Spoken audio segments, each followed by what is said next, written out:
Today I'm going to give you a podcaster's guide to doing a podcast purge. Listen up.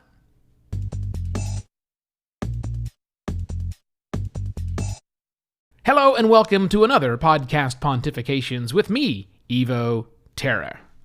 The Purge. Sounds like a terrible thing, especially a podcast purge, Evo. Why are you encouraging me, the working podcaster, you say, to purge podcasts? I'm scared of purging podcasts. Well, don't be. Because purging is good for you. Okay, quick little disclaimer. One of my clients and very good friends is a surgeon and specializes in weight loss physician, and he assures me that purging is not good for you. So purging is not good for you from medically speaking, according, again, to my client, very good friend, medical doctor, weight loss physician, Dr. Terry Simpson, culinary medicine. You should check it out. But that's okay, because I think purging, while it may not be any benefit to that whatsoever in a medical sense for your diet, for your overall body, I think it's a fantastic idea for your podcast consumption as well as creation, especially for you, the working podcaster. From time to time, you need to purge. From time to time, I need to purge. And it's not just about purging what we listen to, but it's about purging what we do. And that's the topic of the program today. So, if you are ready, that is where we shall begin our conversation. So, when I talk about purging, I mean taking a very dedicated look at the things that you do and then stopping some of the things that you do. I think this is helpful for a variety of reasons, but mostly because you need to get A, with the times, and B, refreshed and re-excited and re-energized about what you do. And I think a podcast purge is an exceptional way to do that. So here are the 4 things I want you to think about purging. I want you to go through and do these systematically. These 4 things will constitute a good podcast purge. If you want to listen to and take the advice of me, Evo Terra, here's what you're going to do. Number 1, you're going to purge the list of podcasts that you listen to. Yeah, that's the easy one, right? Well, also the hard one. It's the obvious one, I should say. There are some shows I have been listening to for the better part of 14 years. Totally not kidding. There's at least one show I listen to now still that I did back in the day. But I don't listen to it every single day. And it comes out every single day. Like this show comes out every single day. There are other shows I've listened to sporadically around the time, in and out, but there's a whole bunch of new stuff that's out there. I don't know if you've noticed this or not, but last year alone, 200,000 podcasts were added to the directory. Now, many of those weren't real, but nonetheless, there's a huge influx of cool stuff coming. And if you don't periodically clean out your listening set from time to time, you're going to miss out on some really, really cool stuff, right? So here's the way. I'm going to give you a specific recommendation. When you are, this is the most complicated one, that's why I put it up front. When you're doing your podcast purge, your listening queue purge, I suggest that you do this. I suggest you, in your podcasting app, if your podcasting app lets you make playlists, or stations they might be called, as they are on Apple Podcasts, if you can group together podcasts, do so. But I want you to make a new folder, a new grouping, and it's called The 7. That's right, The 7. And in that The 7 podcast playlist, podcast folder, oh, and by the way, if your podcast listening app, we used to call them podcatchers, does not support the idea of grouping things together or playlists, then download another podcasting app that you just put The 7 into. And you know what The 7 are? The 7 are the most important shows you can listen to. The absolute most important. Take your list of favorites and consider them for The 7. And put them in there.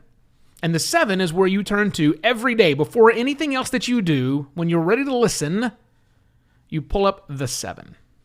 And you listen to those. That's the first thing that you do. And if there's anything in there, that's what you listen to before you go listen to anything else. Listen to The 7. What you'll learn from listening to The 7 is whether or not those really are The 7 or not. And how satisfied are you with those The 7? It's a great way to force you into thinking about, no, there's only certain content that's here. And I'm going to go that way. So start with The 7. Clean out your list, people. Clean out your podcast listening list. Get some new ideas. Second thing I want you to think about cleaning out is the communities to which you belong.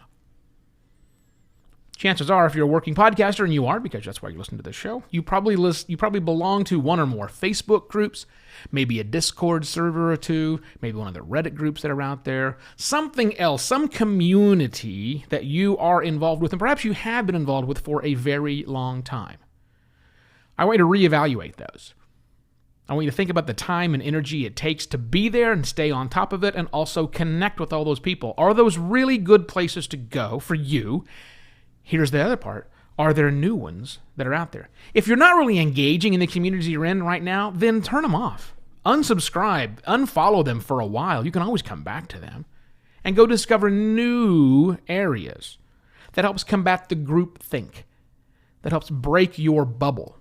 Go and grab more interesting, innovative things. So take a look at those podcast communities you belong to, and maybe, don't be involved with those, and go find some new ones out there. Third thing I want you to think about is your social connections. This one's huge. The people you have chosen to connect with socially, especially if those people are talking about either podcasting itself or the topic of your podcast. Are those the voices you need to have inside of your head? Are those the right voices? Are those still the current voices? Are they adding value? Are you adding value? Take a look at those social connections. Go through your Twitter feed and find out if the actual posts that are up there top, are those important or not? You can unfollow people. Or you can do what I've done. You can make a Twitter list. Ooh, kind of a very cool thing. Where you just put in the people that talk about the thing you want to do, and that becomes your primary homepage. Think about your social connections, because just like your community connections, that will contribute to groupthink. And I want you to make sure that you're thinking about the newest stuff that's out there, either for your podcast or into your industry. Make sure that the connections you have are good, and if they're not, get rid of them and go find some new ones. Purge. And the last thing I want to talk about purging is your processes. The things that you do every day to get your show together. From the way you conceptualize shows, if you have an interview show, how you determine what guests are going to be on. Take a look at the documentation you might send to others who are going to be on the program, if in fact that's what you do. Is that still relevant? Is it good? What about your production line process? How do you do things? How are you gathering information that's going into your show? How are you recording the show? Once it's actually recorded, are you exporting at the right rates? Have you taken a look at ID3 tags in a long time at all? Are you doing things the right way? What happens about afterwards when you're actually publishing the show up to your podcast host? How are those processes? Clean them out. Look at them with fresh eyes. Even if you've only been doing this for a few months, it's very easy to fall into these ruts, these bad processes. So I want you to purge them out. Now is a great time. If you're thinking about purging, don't just think about purging what you listen to. Well, that's the first one. But think about the groups you belong to. Think about the social connections that you have made. Think about the processes you do, and throw it all away. The great thing is you can bring it all back. It's not really thrown away. It's just get rid of for a while. And you will be amazed at how great it makes you feel. I do this at least yearly, oftentimes more like 6 months, and it's time. It's time. So I'm doing it again really soon.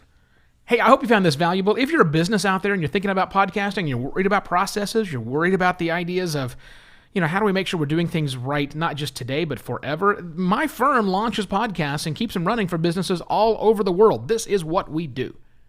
Reach out to me if you would. evo@podcastlaunch.pro. You can go to podcastlaunch.pro to see a list of all the services that we offer our clients, and I shall be back tomorrow with yet another Podcast Pontifications. Cheers!